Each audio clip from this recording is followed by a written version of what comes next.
Hi అండి. ఏదైనా sweet తినాలనిపించినప్పుడు అప్పటికప్పుడు సింపుల్గా చేసుకునే రెసిపీ ఏదైనా ఉంది అంటే అది ఓన్లీ పరమాన్నమే అని చెప్పొచ్చు. బెల్లం వేసి చేస్తాం కాబట్టి బెల్లం అన్నం అని కూడా కొన్ని ప్రాంతాల్లో పిలుస్తూ ఉంటారు.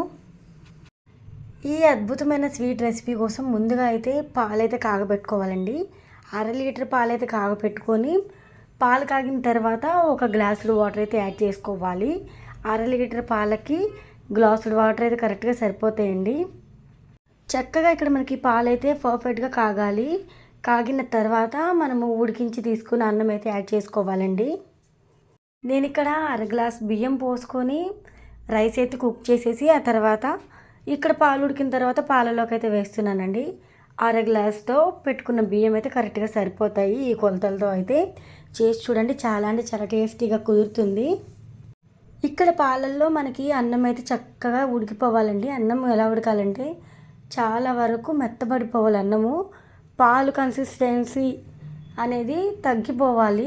రైస్ ఓన్లీ కనబడుతూ ఉండాలన్నమాట. ఇక్కడ మీరు వీడియోలో చూస్తున్నారు కదా, ఈ విధంగా కలుపుకుంటూ ఉడికించుకోవాలి.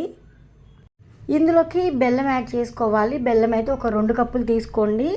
స్వీట్ ఎక్కువ తినే వాళ్ళు ఎక్కువ, లేదు మాకు అంత వద్దు అనుకుంటే కప్పున్నర అయితే తీసుకోండి బెల్లం. ఇక్కడైతే మనము బెల్లం అయితే యాడ్ చేసేసుకున్నాం కదా, మంటనైతే లో ఫ్లేమ్లో పెట్టి ఉంచేసి ఈ విధంగా ఒకసారి గరిటెతో కలుపుకుంటూ మనకి ఇక్కడ పాలు, బియ్యం, బెల్లం ఏదైతే ఉన్నాయో కంప్లీట్గా మిక్స్ అయిపోయి ఉడికిపోవాలన్నమాట. ఆ తర్వాత మనమైతే ఫ్లేవర్ కోసం యాలకుల పొడి 1 టేబుల్ స్పూన్ అయితే యాడ్ చేసుకోవాలి. యాలకుల పొడి వేయడం వల్ల టేస్ట్ అనేది బాగుంటుందండి పరవన్నంకి అనే కాదు, ఏ స్వీట్ అయినా కూడా యాలకుల పొడి వేస్తే టేస్ట్ అనేది ఇంకా బాగుంటుంది. ఆ తర్వాత ఈ విధంగా గరిటెతో ఒకసారి కలుపుకొని మనం ఇక్కడ ఒక 2 నుంచి 3 నిమిషాల వరకు మంటనైతే మీడియం ఫ్లేమ్లో పెట్టి ఉంచేసి, లేదంటే లో ఫ్లేమ్లో పెట్టినా పర్వాలేదండి, కుక్ చేసుకోవాలి. ఒక పక్క ఇక్కడ మనకైతే పరవన్నం ప్రిపేర్ అవుతూ ఉంటుంది.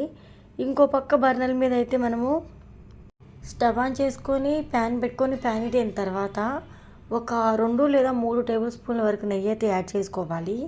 నెయ్యి కాస్త వేడైన తర్వాత జీడిపప్పులు అలానే ఎండు కొబ్బరి ముక్కలు కూడా వేసుకోవాలండి. మనం ఏదైతే వేసుకున్నామో ఎండు కొబ్బరి ముక్కలు, జీడిపప్పు చక్కగా కలర్ చేంజ్ అయ్యేంత వరకు వేయించుకోవాలి. ఈ విధంగా వేయించుకున్న తర్వాత అంతకుముందు మనము పరమాన్నం అయితే ప్రిపేర్ చేసాం కదా, ప్రిపేర్ చేసిన పరమాన్నానికి ఇందులోకి అయితే షిఫ్ట్ చేసుకోవాలి.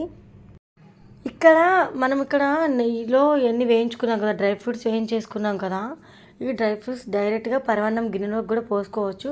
కాకపోతే ఇక్కడ మనం నెయ్యి యూజ్ చేస్తున్నాం కాబట్టి గిన్నెకి ఎంతైనా నెయ్యి అనేది ఉండిపోతుంది కాబట్టి ఆ రైస్నే ఇందులోకి అయితే షిఫ్ట్ చేయడం వల్ల మనకైతే చాలా టేస్ట్ బాగుంటుంది.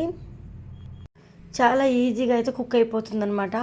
ఇక్కడ మనం చూసారు కదా, ఈ విధంగా అయితే డ్రై ఫ్రూట్స్ వేయించుకొని పరవన్నం కూడా వేసుకొని కలుపుకున్నాం కదా, ఆ తర్వాత అంతా మిక్సీలా కలుపుకొని చూస్తే పరవన్నం మనకి ఈ విధంగా అయితే ప్రిపేర్ అవుతుందండి.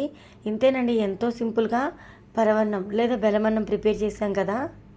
ఈ రెసిపీ నచ్చితే వీడియోకి లైక్ ఇవ్వండి. ఇలాంటి రెసిపీస్ కోసం ఛానల్ని సబ్స్క్రైబ్ చేయండి.